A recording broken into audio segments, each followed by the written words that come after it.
السلام علیکم ورحمۃ اللہ۔ ویلکم ٹو زخرف القرآن چینل۔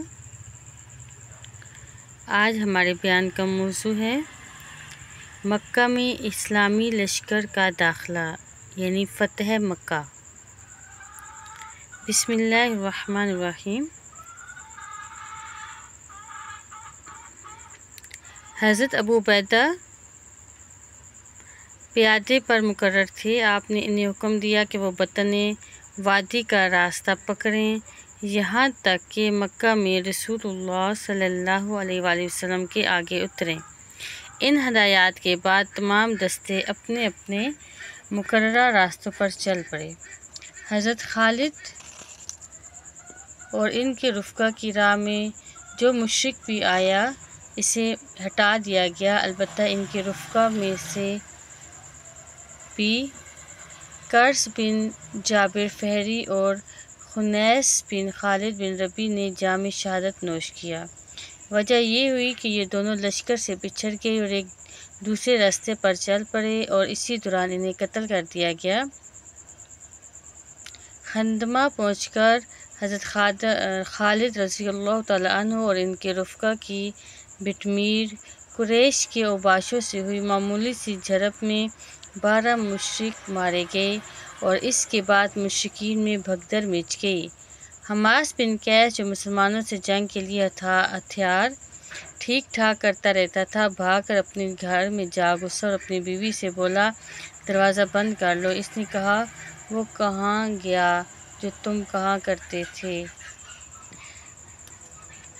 اگر تم نے جنگ خاتمہ کا حال دیکھا ہوتا جبکہ صفوان اور اکرمہ بھاگ کھڑے ہوئے اور سونتی ہوئی تلواروں سے ہمارا استقبال کیا گیا، جو کلاہیاں اور کھوپڑیاں اس طرح کاٹتی جاتی تھیں کہ پیچھے سوائے ان کی شور و غل اور ہمامہ کے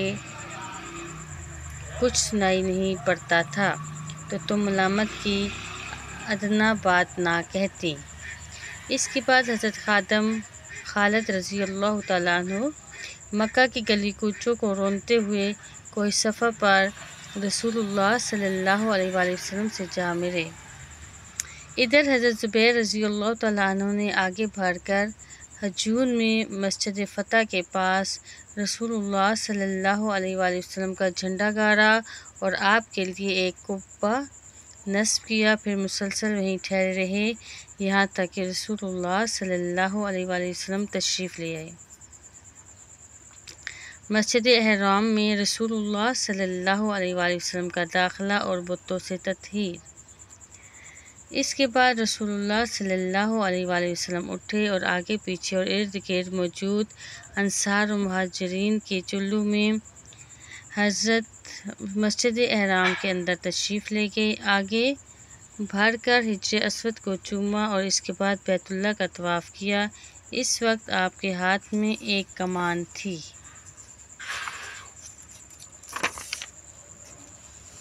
اور بیت اللہ کے گرد اور اس کی چھت پر 360 بت تھے۔ آپ اسی کمان سے ان بتوں کو ٹھوکریں مارتے جاتے تھے اور کہتے جاتے تھے، جاء الحق وزہق الباطل ان الباطل کان زہوقا، حق آ گیا اور باطل چلا گیا، باطل جانے والی چیز ہے۔ اور آپ کی ٹھوکر سے بت چہروں کے بل گرتے جاتے تھے۔ آپ نے طواف اپنی اونٹنی پر بیٹھ کر فرمایا تھا اور حالت احرام میں نہ ہونے کی وجہ سے صرف طواف پر ہی اکتفا کیا۔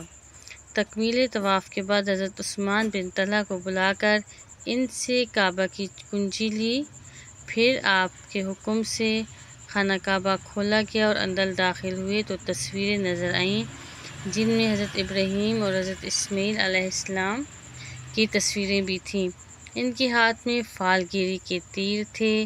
آپ نے یہ منظر دیکھ کر فرمایا، اللہ ان مشرکوں کو ہلاک کرے، خدا کی قسم ان دونوں پیغمبروں نے کبھی بھی فال کے تیر استعمال نہیں کیے تھے۔ آپ نے خانہ کعبہ کے اندر لکڑی کی بنی ہوئی ایک کبوتری بھی دیکھی، اسے اپنے دست مبارک سے توڑا اور تصویریں آپ کے حکم سے ہٹا دی گئیں۔ خانہ کعبہ میں رسول اللہ صلی اللہ علیہ وآلہ وسلم کی نماز اور قریش سے خطاب۔ اس کے بعد آپ نے اندر سے دروازہ بند کر لیا اور حضرت اسامہ اور بلال بھی اندر ہی رہے تھے۔ پھر دروازے کے مقابل کی دیوار کا رخ کیا۔ جب دیوار صرف 3 ہاتھ کے فاصلے پر رہ گئی تو وہیں ٹھہر گئے۔ 2 کھمبے آپ کے پاس بائیں جانب تھے، ایک کھمبا دائیں جانب اور دوسرا کھمبا پیچھے۔ ان دنوں خانہ کعبہ میں 6 کھمبے تھے۔ پھر وہیں آپ نے نماز پڑھی۔ اس کے بعد آپ بیت اللہ کے اندرونی حصے کا چکر لگایا، تمام گوشوں میں تکبیر و توحید کے کلمات کہے، پھر دروازہ کھول دیا گیا۔ قریش سامنے مسجد حرام میں صفیں لگائے کچا کچ بھرے تھے، انہیں انتظار تھا کہ آپ کیا کرتے ہیں۔ آپ نے دروازے کے دونوں بازو پکڑ لیے۔ قریش نیچے تھے، انہیں یوں خطاب کیا: اللہ کے سوا کوئی معبود نہیں، وہ تنہا ہے، اس کا کوئی شریک نہیں، اس نے اپنا وعدہ سچ کر دکھایا، اپنے بندے کی مدد کی اور تنہا سارے جتھوں کو شکست دی۔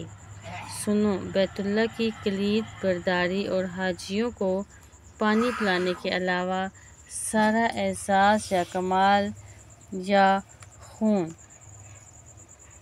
میرے ان 2 قدموں کے نیچے ہے۔ یاد رکھو، قتل خطا شبہ عمد ہے جو کوڑے اور ڈنڈے سے ہو۔ مغلظ دیت ہے، یعنی 100 اونٹ جن میں سے 40 اونٹنیوں کی شکم میں ان کے بچے ہوں۔ اے قریش کے لوگو، اللہ نے تم سے جہالت کی نخوت اور باپ دادا پر فخر کرنے کا خاتمہ کر دیا۔ سارے لوگ آدم سے ہیں اور آدم مٹی سے۔ اس کے بعد یہ آیت فرمائی: یا ایھا الناس انا خلقناکم من ذکر او انثی وجعلناکم شعوبا وقبائل لتعارفوا ان اکرمکم عند اللہ اتقاکم ان اللہ علیم خبیر۔ ترجمہ: اے لوگو، ہم نے تمہیں ایک مرد اور ایک عورت سے پیدا کیا اور تمہیں قوموں اور قبیلوں میں تقسیم کیا تاکہ تم ایک دوسرے کو پہچان سکو۔ تم میں اللہ کے نزدیک سب سے باعزت وہی ہے جو سب سے زیادہ متقی ہو، بے شک اللہ جاننے والا اور خبر رکھنے والا ہے۔ آج کوئی سرزش نہیں۔ اس کے بعد آپ صلی اللہ علیہ وآلہ وسلم قریش کے لوگوں سے فرمایا: قریش کے لوگوں، تمہارا کیا خیال ہے، میں تمہارے ساتھ کیسا سلوک کرنے والا ہوں؟ انہوں نے کہا: اچھا، آپ کریم بھائی ہیں اور کریم بھائی کے صاحبزادے ہیں۔ آپ نے فرمایا: میں تو تم سے وہی بات کہہ رہا ہوں جو یوسف علیہ السلام نے اپنے بھائیوں سے کہی تھی: لا تثریب علیکم الیوم، آج تم پر کوئی سرزش نہیں، جاؤ تم سب آزاد ہو۔ کعبہ کی کنجی۔ اس کے بعد رسول اللہ صلی اللہ علیہ وآلہ وسلم مسجد حرام میں بیٹھ گئے۔ حضرت علی نے، جن کے ہاتھ میں کعبہ کی کنجی تھی، حاضر خدمت ہو کر عرض کیا: حضور، میرے لیے حجاج کو پانی پلانے کے اعزاز کے ساتھ خانہ کعبہ کی کلید برداری کا اعزاز بھی جمع فرما دیجیے، اللہ آپ پر رحمت نازل کرے۔ ایک اور روایت میں ہے کہ یہ گزارش حضرت عباس نے کی تھی تو رسول اللہ صلی اللہ علیہ وآلہ وسلم نے فرمایا: عثمان بن طلحہ کہاں ہے؟ انہیں بلایا گیا۔ آپ نے فرمایا: عثمان، یہ لو اپنی کنجی، آج کا دن نیکی اور وفاداری کا دن ہے۔ طبقات ابن سعد کی روایت ہے، آپ نے کنجی دیتے ہوئے فرمایا: اسے ہمیشہ کے لیے لو، تم لوگوں سے اسے وہی چھینے گا جو ظالم ہوگا۔ اے عثمان، اللہ نے تم لوگوں کو اپنے گھر کا امین بنایا ہے، لہٰذا اس بیت اللہ سے تمہیں جو کچھ ملے اس سے معروف کے ساتھ کھانا۔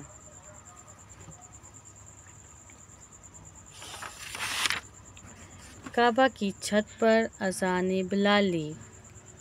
اب نماز کا وقت ہو چکا تھا تو رسول اللہ صلی اللہ علیہ وآلہ وسلم نے حضرت بلال رضی اللہ تعالیٰ عنہ کو حکم دیا کہ کعبہ پر چڑھ کر اذان کہیں۔ اس وقت ابو سفیان بن حرب، عتبہ بن اسید اور حارث بن ہشام کعبہ کے صحن میں بیٹھے تھے۔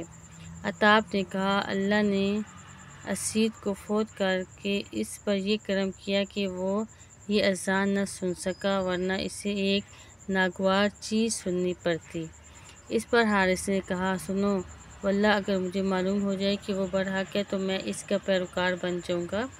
اس پر ابو سفیان نے کہا دیکھو واللہ میں کچھ نہیں کہوں گا، کیونکہ اگر میں بولوں گا تو یہ کنکریاں بھی میرے متعلق خبر دے دیں گی۔ اس کے بعد رسول اللہ صلی اللہ علیہ وآلہ وسلم ان کے پاس تشریف لے گئے اور فرمایا ابھی تم لوگوں نے جو باتیں کہی ہیں وہ مجھے معلوم ہو چکی ہیں۔ پھر آپ نے ان کی گفتگو دہرائی۔ اس پر حارث اور عطاب بول اٹھے ہم شہادت دیتے ہیں کہ آپ اللہ کے رسول ہیں، اور خدا کی قسم کوئی شخص ہمارے ساتھ نہ تھا ہی نہ کہ ہماری اس گفتگو سے آگاہ ہوتا، اور ہم کہتے ہیں کہ اس نے آپ کو خبر دی ہوگی۔ فتح یا شکرانے کی نماز۔ اس روز آپ صلی اللہ علیہ وسلم ام ہانی بنت ابو طالب کے گھر تشریف لے گئے، وہاں غسل فرمایا۔ ان کی گھر میں ہی آپ نے 8 رکعت نماز پڑھی۔ یہ چاشت کا وقت تھا، اس لیے کسی نے آپ کو چاشت کی نماز سمجھا اور کسی نے فتح کی نماز۔ ام ہانی نے اپنے 2 دیوروں کو پناہ دے رکھی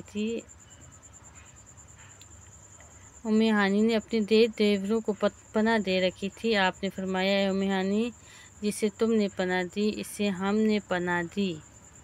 اس ارشاد کی وجہ یہ تھی کہ ام ہانی کے بھائی حضرت علی بن ابی طالب اور ان دونوں کو قتل کرنا چاہتے تھے، اس لیے ام ہانی نے ان دونوں کو چھپا کر گھر کا دروازہ بند کر دیا۔ جب نبی کریم صلی اللہ علیہ وسلم تشریف لے گئے تو ان کے بارے میں سوال کیا اور مذکورہ جواب سے بہرہ رو ہوئیں۔